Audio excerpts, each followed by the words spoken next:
साथियों, Shastri Nagar street number 4 के ठीक सामने है बूढ़ दादी द मिलेट कैफे और यहाँ पर आपको मिलते हैं पहाड़ी व्यंजन और आपसे मुलाकात करवाऊंगा कपिल डोभाल जी। डोभाल जी, आपके पास यहाँ पर उत्तराखंड के कौन कौन से व्यंजन उपलब्ध हैं? हम लोगों ने बेसिकली मैं और मेरी पत्नी ने स्नैक्स का रेंज डेवलप किया असल में, और उस स्नैक्स के रेंज में हमने धारचूला मुंसारी से लेकर नीतीमाणा, हरसिल, मुखवा, भुट्टू, बंसाली, जौनसार, बाबर तक के कुछ ऐसे व्यंजन चूज किए कि जो एक तो लॉस्ट की कैटेगरी में है, कुछ कंप्लीट लॉस्ट है, और दूसरा क्या है कि हम उनको बाजार योग्य कैसे करके बने, क्योंकि सबसे पहला सवाल रोजगार का है। तो रोजगार की दृष्टि से हम लोगों ने कुछ व्यंजन डेवलप किए हैं, जिसमें लगभग हमारे पास 47 आइटम है, लेकिन उसमें से अभी हम 4-5 आइटम ही मूव कर पाए हैं पिछले 2.5-3 साल में जी।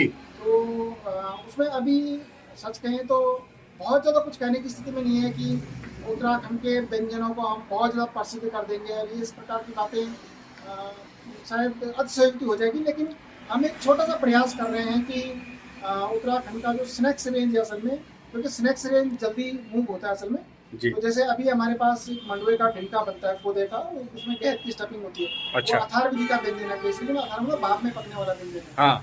और वो हमारा सबसे अच्छा यहाँ पे चलता है असल में।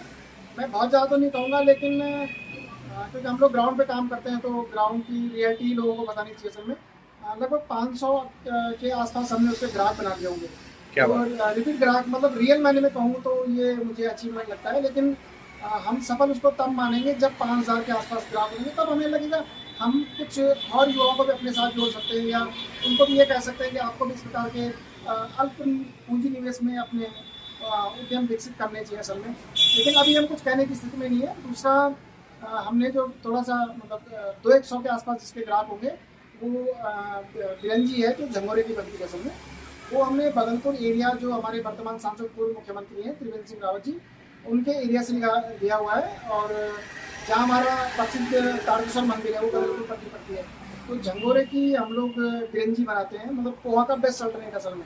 अच्छा। तो आजकल थोड़ा सा एक चीज़ ये जरूर देखा हमने पिछले 6-8 या 1 साल के अंदर की, पिछली गवर्नमेंट ने, सेंट्रल गवर्नमेंट ने जो यूएनओ की पहल पर मिलेट ईयर मनाया था असल में, उसका एडवांटेज जरूर मिलता है असल में। भले कि ग्राउंड पे उतना ना हो, लेकिन अवेयरनेस बहुत ज़्यादा बढ़ी है असल में। और ये अगर उत्तराखंड के लोग, क्योंकि हमारा मेन जो जब राज्य आंदोलन का एजिटेशन हमारा था, आंदोलन था, तो उस टाइम का मेन जो हमारा नारा था, कोदा झंगोरा खाएंगे उत्तराखंड राज्य बनाएंगे। लेकिन बड़ी एक दुखद पहलू इसको मैं मानूंगा कि हम लोग एक कोदे का बिस्किट मीट तक भी डेवलप नहीं कर पाए। चलो, हम लोगों ने छोटा सा प्रयास मात्र ही बोलूँगा तो, लेकिन अगर हम उसको कैश करा पाए, एक उस जो पब्लिसिटी मोटे अनाज को मिली है, जो पहले गरीबों का अनाज था। आज मैं देखता हूँ कि जैसे मैं घर की बात करूँ तो सबसे ज़्यादा जो रिस्पेक्टिव मेहमान हमारा होता है, हमारा जवाई, हमारा समधी और हमारा मामा, आज लोग कोदा झंगोरे के व्यंजन मतलब मील में भी चाहिए आप लगा लें, उन रिस्पेक्टिव मेहमान को भी परोसते हैं। तो इसका मतलब कहीं ना कहीं उस मोटे अनाज ने इज्जत पाई है, लेकिन उस इज्जत को सस्टेन करना बहुत बड़ी बात है असल में। सस्टेन कैसे करके होगी आपको, उसके लिए जब तक आप मार्केट को डेवलप नहीं कर पाएंगे असल में। और सबसे पहले बड़ी बात यह है कि मार्केट रियल मायने में बहुत ज़्यादा निष्ठुर टाइप का होता है, इसलिए कुछ जिन लोगों के अंदर डिवोशन टाइप का होगा असल में। जैसे हम लोग सच बताऊँ यहाँ पे बैठे हुए हैं और बोले हम छोटी सी दुकान है असल में, मैं हमेशा ये बोलता हूँ कि बड़े सपनों की छोटी सी दुकान, लेकिन हम मेन रोड पे बैठ के ये अपने को ये महसूस करते हैं कि हम उत्तराखंड के फूड के रिप्रेजेंटेटिव हैं। उत्तराखंड का किसी भी रूप में मतलब ये नहीं होना चाहिए कि उत्तराखंड में फूड रहा, तो मतलब सच बताऊँ कि यहाँ पे लगभग जितने भी लोग टूरिस्ट लोग आते हैं असल में, दिन के 2-4-5-7 लोग तो आ ही जाते हैं असल में परिवार, तो उनको अच्छा लगता है कि रियल मायने में उत्तराखंड में कुछ है। तो एक छोटा सा प्रयास ही मैं बोलूँगा। चलिए डोभाल जी, बहुत बहुत धन्यवाद। और कहते हैं कि छोटा से प्रयास, छोटी सी कोशिशें ही हमेशा सफल होती हैं, और आपकी सोच में कहीं ना कहीं उत्तराखंड निहित है, और इसी प्रकार से पहाड़ी व्यंजनों को आप आगे बढ़ाते रहें। धन्यवाद।